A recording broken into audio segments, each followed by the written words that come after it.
Walaupun sudah sedikit berlalu, walaupun tampaknya masalah ini sudah lewat, tapi kasus Gus Miftah, atau lebih tepat kita panggil saja Mas Miftah Maulana, tampaknya kasus penceramah agama ini punya dampak yang cukup besar dan luas.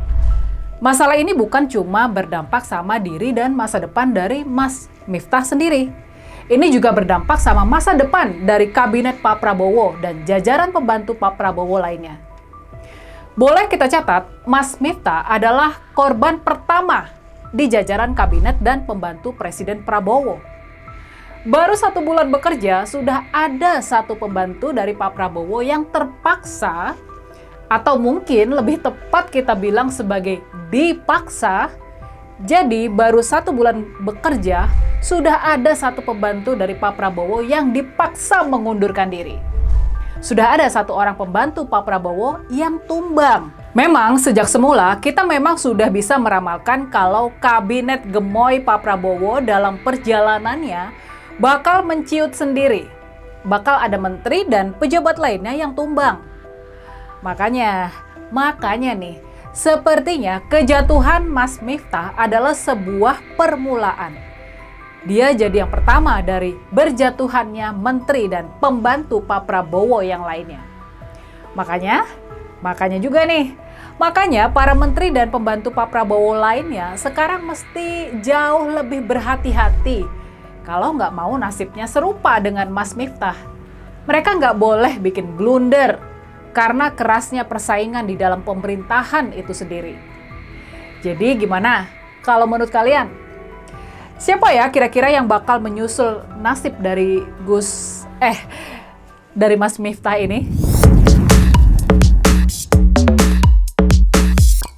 Sebelum Mas Miftah Maulana, kita tahu sudah ada Pak Budi Ari yang terkena goncangan. Ini terkait sama terbongkarnya kelompok pelindung judi online di Kementerian Kominfo yang dulu dia pimpin. Tampaknya penyidikan polisi bisa mengarah kepada keterlibatan dari ketua organisasi relawan Projo ini juga. Jadi, bukan tidak mungkin Pak Budi Ari bakal jadi pejabat berikutnya yang tumbang. Kita tentunya harus terus pantau dan kawal penyidikan polisi terkait skandal perlindungan judi online ini. Kita harus terus kawal kasus ini supaya dia yang paling bertanggung jawab dalam melindungi praktek judi online yang merusak generasi muda kita ini, dia harus ditangkap dan dipenjara. Lalu selain Mas Miftah dan Pak Budi, kita juga sudah pernah membahas nasib Pak Erick Thohir. Kita sudah pernah bahas kalau kekuasaan Menteri BUMN mulai dipreteli dengan kehadiran Danantara, Lembaga Pengelola Investasi Negara. BUMN besar bakal dialihkan ke dalam pengelolaan Danantara yang dipimpin oleh Pak Mulyaman Hadad. Sementara Pak Erick sendiri ditinggal buat mengurusi BUMN kecil saja, yang lebih banyak masalahnya dibandingkan keuntungan dan asetnya. Nah, bagaimana ke depan Pak Erick Thohir bakal menyikapi pemasungan kekuasaannya ini? Ini bakal menarik juga buat kita terus pantau. Yang kemudian juga menarik adalah posisi dari Ketua Umum Partai Golkar, yakni Bang Bahlil Lahadalia. Orang yang dulu dikenal sangat dekat dengan Pak Jokowi ini, sekarang menduduki jabatan Menteri Energi dan Sumber Daya Mineral. Masalahnya buat dia, sekarang posisi dia di kabinet ada di bawah Menteri Koordinator Perekonomian yang dipimpin oleh Pak Erlangga Hartarto, orang yang dulu justru dia singkirkan dari Partai Golkar. Jadi gimana? Bisa terbayang gimana anehnya hubungan di antara Bang Bahlil dan Pak Erlangga sekarang ini? Gimana cara mereka memisahkan urusan pemerintahan dan urusan Golkar dalam hubungan mereka sehari-hari? Gimana perasaan dan was-wasnya Bang Bahlil ini menyadari kementerian dan pekerjaannya diawasi sama Pak Erlangga? Dan juga sejauh mana posisi Bang Bahlil yang sekarang ada di bawah Pak Erlangga itu memang sengaja dibuat sama Presiden Prabowo sendiri?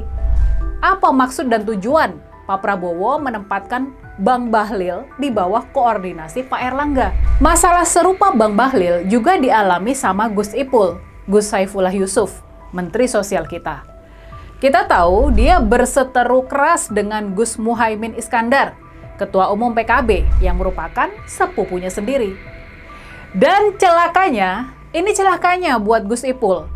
Sekarang posisinya ada di bawah Menteri Koordinator Pemberdayaan Masyarakat yang dipimpin sama Gus Muhaimin. Sudah pasti, seperti dalam kasus Bang Bahlil dan Pak Erlangga, hubungan kerja di antara Gus Ipul dan Gus Muhaimin pastinya bakal sangat aneh dan gak enak. Gus Ipul pastinya bakal was-was terus karena kementerian dan pekerjaan ada dalam pengawasan langsung dari Gus Muhaimin. Sekali lagi, dalam kasus ini juga, kita jadi bertanya-tanya, apa maksud dan tujuan dari Pak Prabowo menempatkan Gus Ipul di bawah koordinasi Gus Muhaimin? Dan kalau kita lihat nih dan perhatikan, sekarang ini semua menteri yang posisinya nggak mengenakan, ada Pak Budi Ari, Pak Erick Thohir, Bang Bahlil Lahadalia, dan juga Gus Saifullah Yusuf. Mereka semua sebelumnya dikenal sebagai orang-orang dekat dari Pak Jokowi. Apakah ini adalah sebuah pertanda? Apakah semua ini ada tujuannya? Apakah semua ini adalah ujian kesetiaan buat para menteri tersebut? Apakah mereka ikut komando Presiden Prabowo atau memilih setia sama Pak Jokowi? Dan juga balik lagi ke pembahasan awal kita tadi. Bagaimana Pak Budi Ari, Pak Erick Thohir, Bang Bahlil Lahadalia, dan juga Gus Saifullah Yusuf menilai dan menganalisa kejadian yang menimpa Mas Miftah Maulana.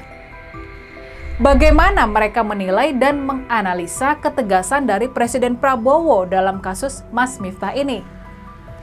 Jadi gimana? Kalau menurut kalian? Kita tunggu siapa yang bakal mengikuti nasib Mas Miftah. Siapa yang paling pertama bakal menyusul kejatuhan dari Mas Miftah? Siapa ya kira-kira? Apakah satu dari 4 nama yang sudah kita bahas tadi? Ataukah ada menteri atau pembantu presiden lainnya yang bakal jatuh duluan? Tulis analisa kalian di kolom komentar.